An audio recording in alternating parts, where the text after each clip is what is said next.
What you see here is $10,000 on the table. You can take this money as a loan, but I will charge you a little bit of interest rate. Like most people, you take the money and you go buy a nice car.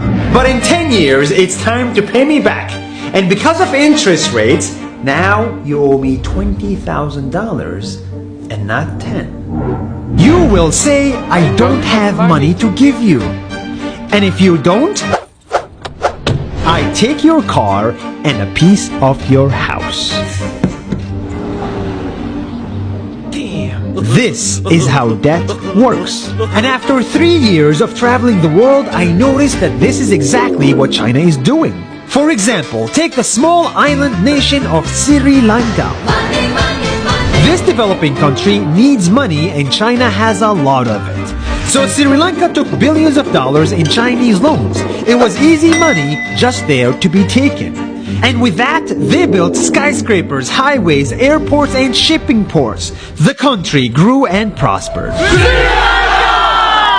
But few years later, this easy money came with interest rates, and Sri Lanka was so much in debt that it couldn't pay back China its money. And the only way out was to give China control of what they had built. In other words, Sri Lanka lost a piece of its home to China because of debt. This is the Chinese money trap. And it's a real thing I saw all over the world. In Papua New Guinea, I saw $2 billion in loans given by the Chinese to build skyscrapers, infrastructures, and ports. But there is no way this remote developing country can pay it back or its interest rate, and the only way out is to give China control of the country.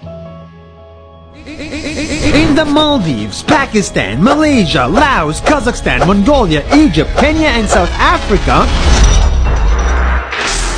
the same thing is happening, and many countries are struggling to pay back Chinese loans. If you look closely, all these infrastructure projects like highways, ports, and bridges connect to China through the sea or through the land to form something far bigger, far more powerful than just a bridge.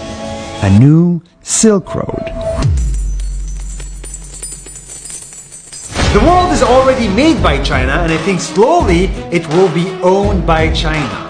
Don't get me wrong, building bridges, ports, highways, and airports is a great thing for the people and the country, but they come at a very high cost. And when these countries can't pay back the loans, these countries will lose their homes.